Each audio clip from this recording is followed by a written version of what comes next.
Arsenal 3, Man United 1, full time. Arsenal 3, Manchester United 1, and United have gone ahead to lose their first two games away from home. Remember, the first game was against Spurs. They lost it 2-0, and they've gone ahead to lose away from home by 3-1 in a game where they put up a fight, but the fight was not enough to obviously keep them in the game until the 90th minute, or when the final whistle was really blown by the referee. Smash the like button, comment and share. If at all you're watching us for the very first time, endeavor to subscribe to this channel so as not to miss out on stories that we do upload in here on a daily. Arsenal have gone ahead to register their third consecutive win at Emirates this season, and they've gone ahead to obviously put up an effort that most of you really expected to see onto the field of play. Now, Arsenal are now having 10 points. They're having 10 points. They've not lost any single game this season. They've gone ahead to obviously do the needful and obviously continue on to where they stopped last season. And remember, this result mattered a lot for Arsenal and Manchester United, but I think it mattered more for Arsenal because when you look at the result of last season, against Man United, they won it, and they had won against Fulham at Emirates last season. So the previous weekend, Arsenal found themselves in the situation of drawing to Fulham by 2-2, and that means that was reducing their tally of points. They really accomplished their season on, and that was 85 points, meaning that they needed to win this game of football, because if at all they drew with Man United, they would have gone ahead to obviously perform on 83 points, and this is what they needed, and they got it, and it's obviously one of those that is really one of the deals that are going to have to happen for the side of Arsenal. I came into this game and I told you my real thought. I support Man United, but I know how badly we perform away from home, and besides that, we had not yet really hit the ground running as Man United. That is it. Our form was really ridiculous. That's why last season we came out and put up a fight at the Emirates, because at least we are in our elite form. That is it. But this time around, however much Arsenal was struggling, but United was more struggling than Arsenal, because Arsenal, it was a matter of just one position that Mikel Arteta always got wrong and experimented. That's why I've always gone ahead to let you know that Thomas Partey's injury might be a blessing in disguise for Arsenal, for Mikel Arteta to obviously get to know that every time I play with Ben White and the right back, Declan Rice in the middle, Kai Havertz and Odegaard or Thomas Partey, that's going to be workout. And I think for the months that Thomas Partey is going to be out, Arteta is obviously not going to experiment anymore. But the game started off in high gear. Arsenal had all the chances to win this game, and Kai Havertz found himself missing a sitter in the first 5 minutes of the game, and we saw Martinelli forcing very many corners into the mix, and it was really a highly contested game for the side of Arsenal. And they obviously ran over Man United, and obviously they put up a very huge performance. But as you know, when you get chances and you don't make them count, obviously you result into conceding, because Arsenal in the first half had 9 shots and United had 3 shots. But out of those 9 shots, United had gone ahead to have 1 shot in the first half, and that only 1 shot crossed the line. But then Arsenal had 9, and then later went ahead to obviously do the needful. And I want to go ahead and obviously give kudos to Arsenal, not because that I support Man United, but their response.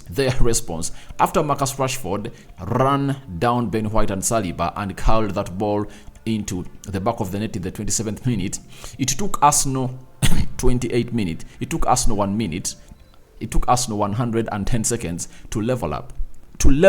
And as that goal went in, I saw Mikel Arteta call Odegaard on the touchline and obviously tell him, you have to do A, B, C, D. And in the nick of time, it's the player that Mikel Arteta calls on the touchline that obviously hits that ball into the back of the net, and assist being registered by Martinelli. So it shows you that Arteta is learning, and as a student of the game, he doesn't want to obviously see his team really go behind. And you wouldn't like to see, if I told you an Arsenal fan, you wouldn't like to see Arsenal go to the halftime when they are 1 goal down. And if I told you a Man United fan, you would like to see to it that you don't want to go a goal down, or you don't want to obviously see Arsenal score into that time. But the response just shut down United at once. Because if Arsenal played more 5 minutes without obviously scoring a goal, maybe frustration levels would have gone ahead to hiken into Emirates. But because Arsenal made a very huge reply, that cooled down. It cooled down, and it was like pouring ice onto all the bodies of the referee, because they really got to know that maybe we are not yet to win. And that equalizer comes in through, obviously, just got into the heads of United players, because they knew that even last time when we came here, guess what happened? We scored fast, and in just 7 minutes, it was Nketiah leveling up the game of football, and Arsenal never allowed United to celebrate, They never allowed United to celebrate, not even for a minute. And I would like to let you know that it's really what big teams do, and big teams just obviously show you exactly what they do and good at. Now, when you look at the second goal that Arsenal really score, it's Declan Rice who is left to obviously control that ball into the 18 yards box area and shoots it through the legs of John Evans, and it deflects off him. And Andre Onana couldn't put in a very good save to obviously stop that goal from obviously crossing the line of Man United. But you ask yourself, where were the defenders of Man United? But you have to credit Arsenal for being students of these set pieces. When you look at that second goal, it looks like it's a training goal. They bring that ball, and they obviously know that all what we want is Declan Rice to be unmarked. And you see the fight between Gabriel Magalhaes and Johnny Evans. And Gabriel Magalhaes gets hold of Johnny Evans for like some seconds, not until Declan Rice sees that ball settle down off his chest towards his foot, and that's when he's released. And after being released, guess what happened? He shoots it through the legs of Evans, and it crosses the line. And I knew that was the end of it all, because United never had the intent to win this game. Because if you had the intent to win this game, would have gone ahead to act better in the final third. I support Man United, but I knew what this game of football is going to be like, because stats really lie. And Arsenal went ahead to win this game by 3-1. And the last goal, you obviously blame Marcus Rashford a little bit for not obviously putting that player down who really passed that ball to Gabriel Jesus, and Gabriel Jesus sat down Diego Dello and obviously went ahead to really place that ball in the back of the net, coming off the bench, obviously, and putting in one of the best goals I've seen for Gabriel Jesus. And that's what we call an ice-cold center forward. That is it. He's a nice cold center forward, and in such moments, you'll anticipate that he's not going to shoot and he's going to sit a player down. But it shows you exactly what a bench has to do to win the game, because that Arsenal game is won by the bench. That is it. Because all the players that Erik ten Hag brought on were not the players he wanted, especially for Harry Maguire. He wanted to sell him and bring in Todibo from Nice, and Harry Maguire rejected to go to West Ham because he wanted United to offer him £15 million of his salary to leave the club of Man United. So Ten Hag never had a bench to get that job done, But Arsenal, look at the three players they bring on. They take off Nketiah for Gabriel Jesus. They take off Kai Havertz for Fabio Vieira. And who else was taken off? Because they took off three players. Let me see. Which three players Arsenal took off? Kai Havertz was taken off. Zinchenko was taken off for a player called Tomiyasu. So he brings on those players, and they really change this game and increase the intensity. But remember, United never had a midfielder to bring on, because all the two midfielders they had on the bench, that is Hannibal and Gore, were really young. They couldn't come out and obviously put in a shift into this beautiful game of football. And Arsenal had an edge over that because Eriksen was tired. Even Casemiro was tired, because when ran a lot into that game, and Arsenal had out of physicality presence into that game of football. So it shows you exactly what United was all about and what exactly they missed. Arsenal had a penalty incident, and I believe it was not a penalty, though very many Arsenal fans would go on and obviously call it out for being a penalty, but it was not a penalty because Aaron Wan-Bissaka didn't obviously go in and obviously do the needful to put that player down. And good enough, VAR called the referee to go to the side monitor, and it obviously went that way, and it was really rejected. But I would obviously want to let you know that Arsenal are going to get this as a huge boost to obviously kickstart off their season into the next gear, because beating Manchester United takes them into the next gear of their season. It gives them confidence, it gives them morale, and they attack the remaining games or the coming games after the international break in a very huge way altogether. So Arsenal have gone ahead to win, and to me, I'm not surprised, because I came here and told you that this game has Arsenal win written all over it. Do you know why? The stats don't favor us, you get? And we went in at Emirates not into our best form. And some people say, Rokani, you look like you just don't say the truth. But even when I was doing a live onto my channel known as United Matters channel, I came out and told those people there that Arsenal is going to win this game.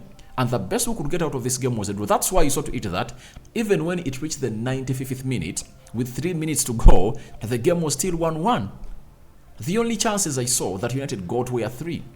You know, that of Marcus Rashford, that of Anton Martial, that saw Aaron Ramsdale make his first save, you know, in the entire game, and that came in through towards the 60th minute. Then that of Rashford when he really went past Ben White on the byline and really put a cutback to find Rasmus Højlund, and Rasmus Højlund went in for back heel that found very many Arsenal players into that 6 yards box area and blocked it from obviously crossing the line. The other one was Garnacho's goal. It was re-ruled out because of offside, and United never got any other moment, because you cannot come in through to this game and obviously not have a bench that is really rich. You know, these games are won by benches. That is it. These games are won by benches. Even last time when we were playing Arsenal at the Emirates, do you know why Arsenal won that game? They had brought in Leandro Trossard, and Leandro Trossard engineered the third goal that Arsenal obviously scored to obviously win it late. They won it late last time. They also gone ahead to win it late, and that shows you why United has gone ahead to lose games at the Emirates, because the bench is always lacking. The bench is always lacking. Declan Rice had a very good game. Odegaard had a very good game. Who else? I think Kai Havertz, apart from the goal he misses and the pass that is intercepted by Eriksen that results into the first goal of Manchester United, I think he also had a very good goal, because he had obviously crafted out a penalty for these Arsenal players, for the Arsenal team, though the VAR really ruled it out, because Arsenal really had a lot of questions to ask Man United, and United answered some of them, and other questions were really unanswered. Arsenal dominated the game. They had total control of the game, and amidst United having a lion's share of the percentage in the first half, obviously they had it in their half, because they literally played in their half for the entire game of football, and these were the stats that went ahead to be registered by the team of Manchester United onto the day. And Arsenal, 17 shots by Arsenal, United had 10, 5 shots on target by Arsenal, 2 shots on target by Man United. We are having Arsenal had 55% ball possession, and United had 45% ball possession. 531 passes completed by Arsenal, 451 passes completed by Man United. 87% passing accuracy by Arsenal, 84% passing accuracy by Man United. 8 fouls by Arsenal, 7 by Man United. 2 yellow cards to Arsenal. That is, I think, Bukayo Saka. And who else? I don't even recall. But the 3 yellow cards for Man United went to Lindelof, Lisandro Martinez, and Andre Onana. 0 red cards both sides, 2 offsides to Arsenal and 1 offside to United. 12 corners by Arsenal. It shows you how much Arsenal forced United to obviously see this ball go past the byline, and obviously got in corners, and United only got 3 corners in there for you. So when you look at the table, this is how it's obviously standing. Manchester City is on top of the table with 4 games played, maximum points, 12 points. Tottenham, 4 games played with 10 points. Liverpool, 4 games played with 10 points. West Ham, 4 games played with 10 points. Even Arsenal is 5th with 10 games played, and with 4 games played and 10 points. and these other teams have just gone ahead to score very many more goals than them. But if at all you are a team like Arsenal that has been given a chance and a benefit of doubt to obviously compete and obviously win the title, you are obviously happy because you are just 3 points. So you are just 2 points behind Man City, meaning that you are keeping Man City into your mirror. And if at all Declan Rice has gone ahead to come in and fit in like a glove into your club, you obviously have to obviously feel happy. For Man United, we're having 6 points in 4 games, and obviously our run of away from home obviously continues to be worse and worse because last season United in the top half of the table, they only won against one team away from home, and that was Fulham, meaning that 2 teams so far, United have gone ahead to lose away from home, Tottenham 2-0 and Arsenal 3-1.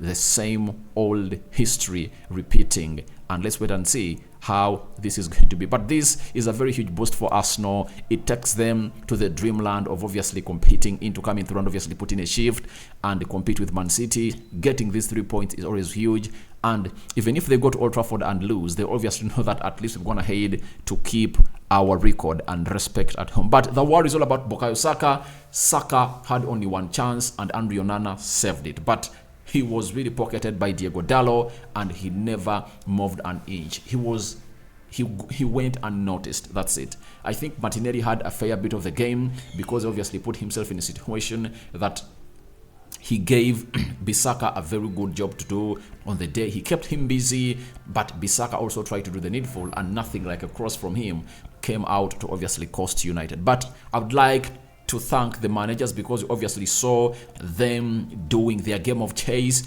fine margins, but lastly the game ends 3-1 in favor of Arsenal. And I sign out for now. See you later. Maybe the substitutes. I think Mikel Arteta delayed to at least bring in the substitutes because he made the first substitutes, the 3 set in the 75th minute.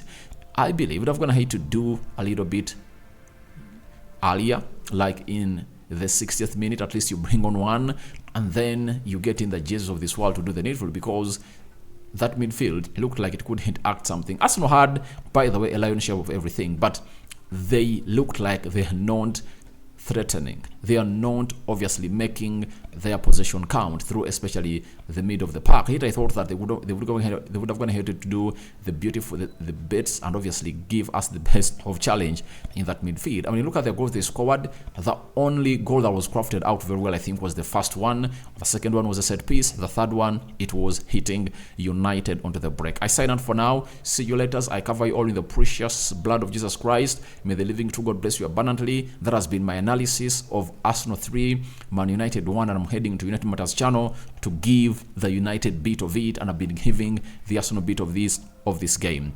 The Muslim viewers and subscribers, Barak Laufikum, I'm returning with the player ratings, how the match happened, and I'll obviously end the day with a live stream maybe on how Mikel Arteta reacts to the win of Man United that has gone ahead to end by 3-1 in favor of Manchester United. Ciao, ciao.